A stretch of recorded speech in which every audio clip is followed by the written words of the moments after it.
Título: O tabu da virgindade, contribuições à psicologia do amor 3.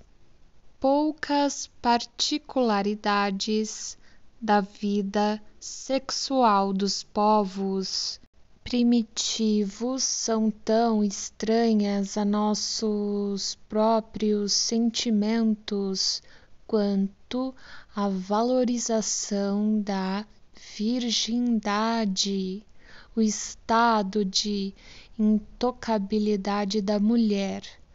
O alto valor que o pretendente atribui à virgindade da mulher parece-nos tão fortemente enraizado, tão natural, que ficaremos quase perplexos se tivermos de oferecer razões para justificar essa opinião.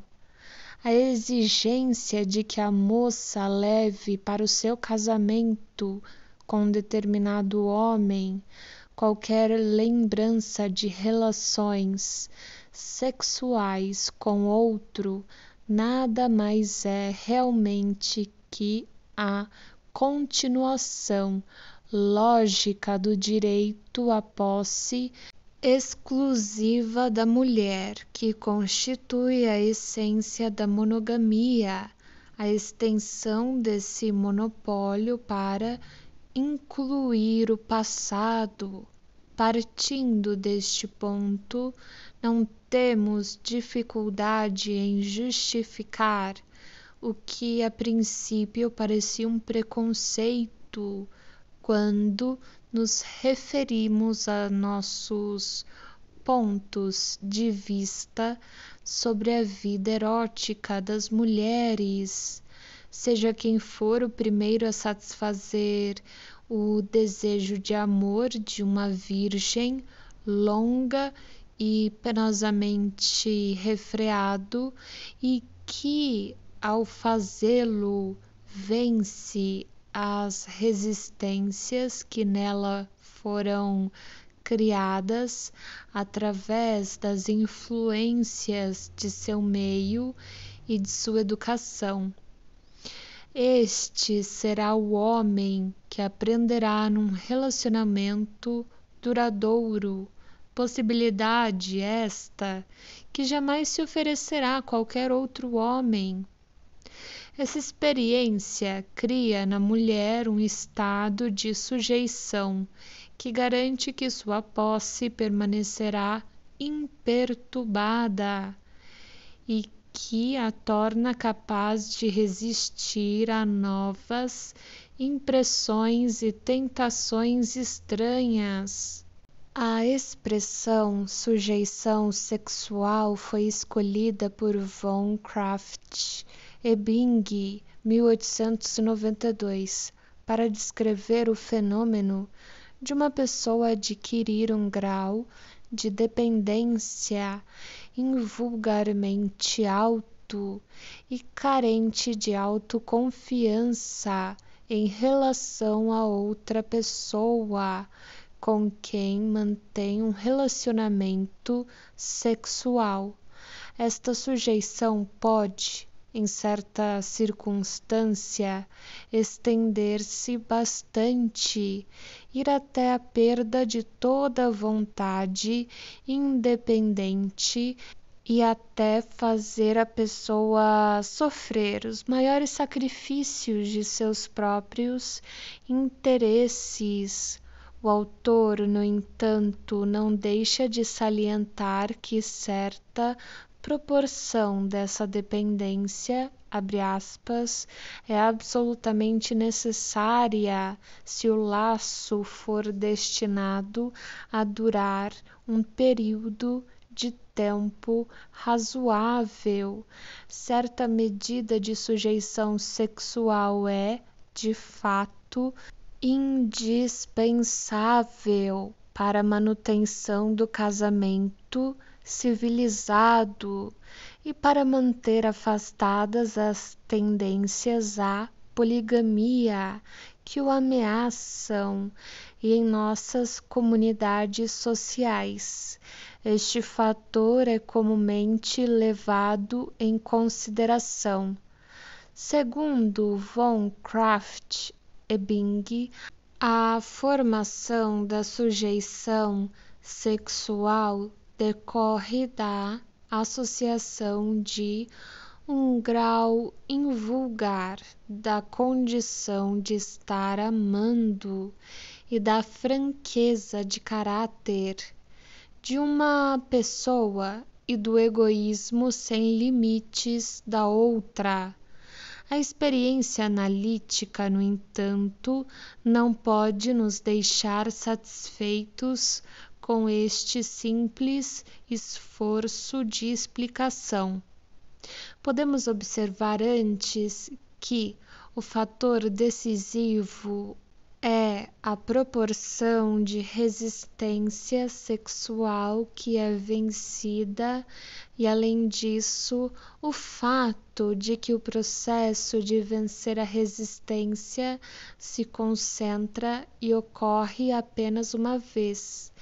Este estado de sujeição é, em consequência, muito mais frequente e mais intenso nas mulheres que nos homens, conquanto seja verdade que ocorra nos últimos, muito mais a miúde hoje que antigamente. Sempre que se nos ofereceu a oportunidade de estudar a sujeição sexual nos homens, esta se revelou como resultante da superação de impotência psíquica por meio de determinada mulher, a quem subsequentemente o homem em questão permaneceu sujeito. Muitos casamentos estranhos e não poucos acontecimentos trágicos, alguns mesmo de amplas consequências, parecem ser explicados por essa origem. Voltando à atitude dos povos primitivos, é incorreto descrevê-la afirmando que não atribuíam valor à virgindade e oferecer como prova disto o fato de que realizam o defloramento das moças fora do casamento e antes do primeiro ato de relação sexual marital. Ao contrário, o defloramento para eles parece que também é um ato significativo. Tornou-se, porém, matéria de tabu, de uma proibição que se pode descrever como religiosa, em lugar de reservá-la para o noivo da moça e futuro companheiro no casamento. O costume determina que ele se absterá de executá-la. Não é parte de minha intenção fazer uma compilação completa da evidência literária de que existe esse costume de proibição. Aprofundar sua distribuição geográfica e enumerar todas as formas em que ela se manifesta, limitar-me-ei, portanto, a declarar o fato de que a prática da ruptura do ímen dessa maneira, fora do casamento subsequente, é muito disseminada entre as raças primitivas que vivem ainda hoje. Como diz Crowley, abre aspas, essa cerimônia do casamento consiste na perfuração do ímen por uma pessoa designada que não o marido. É muito comum nos estágios mais baixos da cultura, especialmente na Austrália, fecha aspas, Crowley, 1902.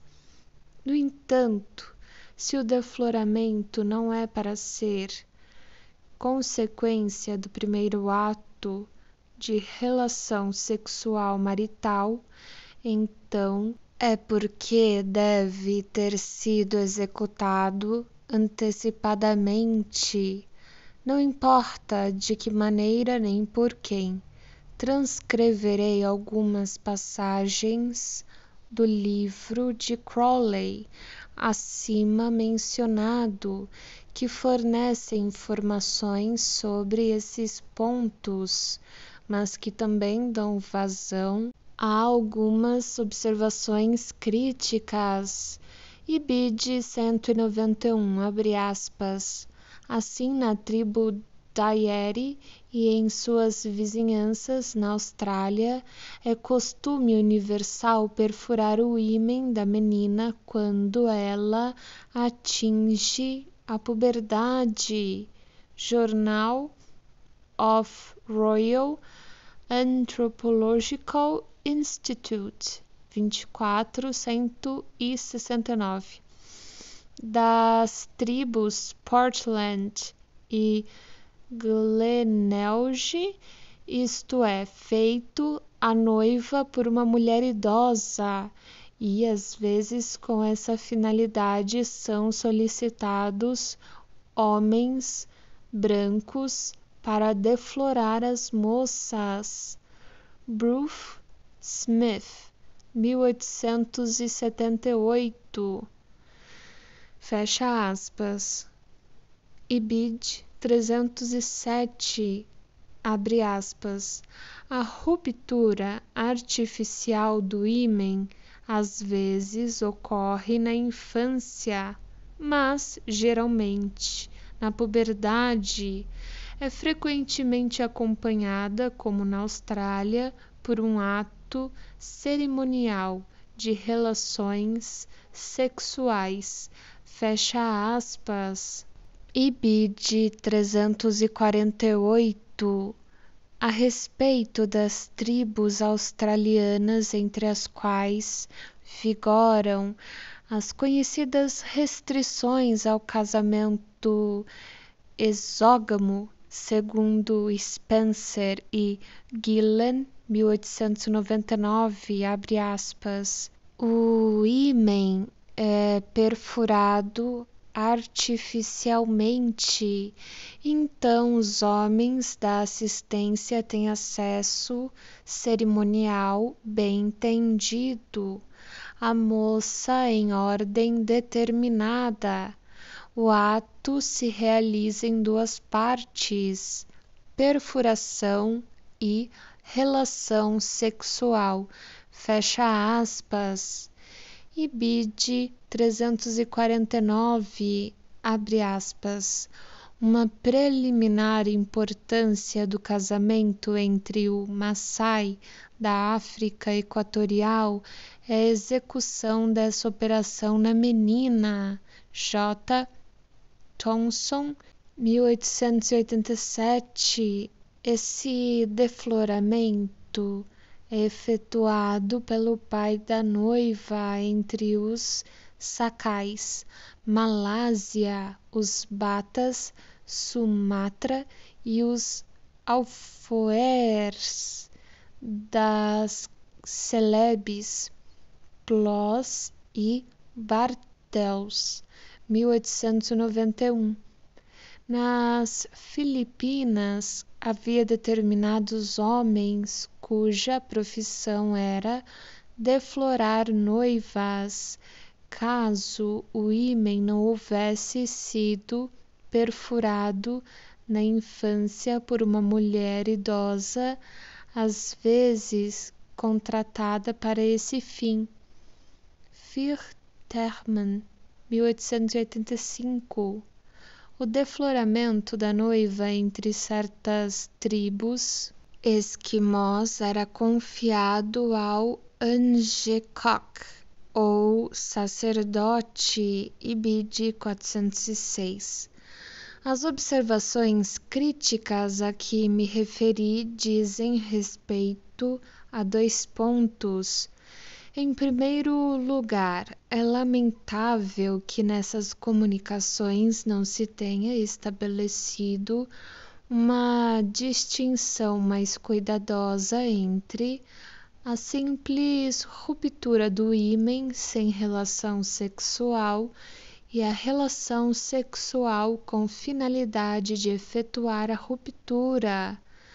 Há apenas uma passagem que nos dá conta expressamente de que o procedimento se faz em 2 atos: o defloramento, efetuado à mão ou por meio de algum instrumento, e o ato da relação sexual que se lhe segue. O material em Ploss e Bartels, sob outros aspectos tão rico, é quase inútil para nosso propósito, porque em sua apresentação a importância psicológica do ato do defloramento é completamente deslocada em favor de suas consequências anatômicas. Em segundo lugar, gostaríamos de saber de que maneira o cerimonial do coito, puramente formal, ritual ou oficial, que ocorre nessas ocasiões, difere da relação sexual comum. Os autores a quem tive acesso ou se sentiram muito acanhados para comentar o assunto, ou mais uma vez subestimaram a importância psicológica desses pormenores sexuais. Resta-nos esperar que os relatos de primeira mão de viajantes e missionários possam ser mais completos e menos ambíguos, visto que a literatura sobre esta matéria, em sua maior parte estrangeira, é no momento inacessível. Nada posso afirmar de definitivo sobre o assunto.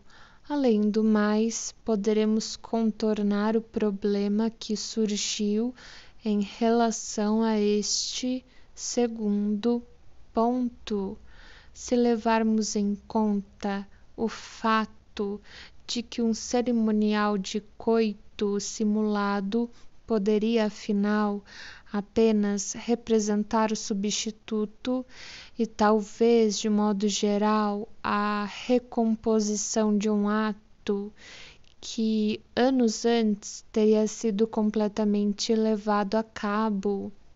Vários fatores podem ser acrescentados para explicar esse tabu da virgindade, os quais enumerarei e considerarei brevemente.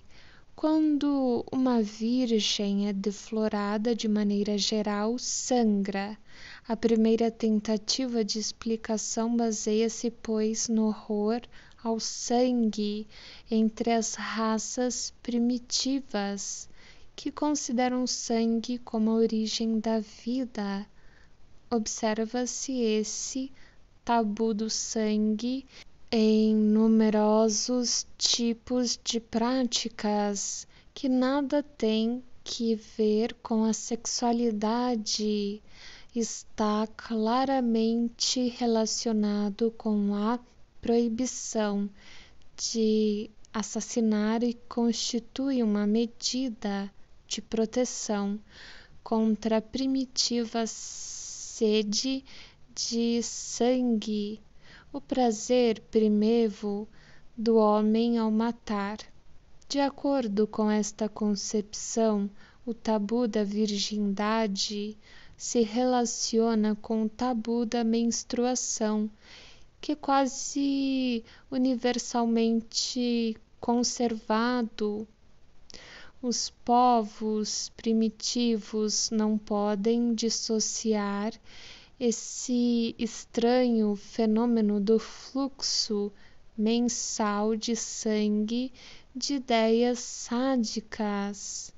A menstruação, especialmente na primeira vez que aparece, é interpretada como a mordedura do espírito de um animal, talvez como um sinal de relação sexual com este espírito.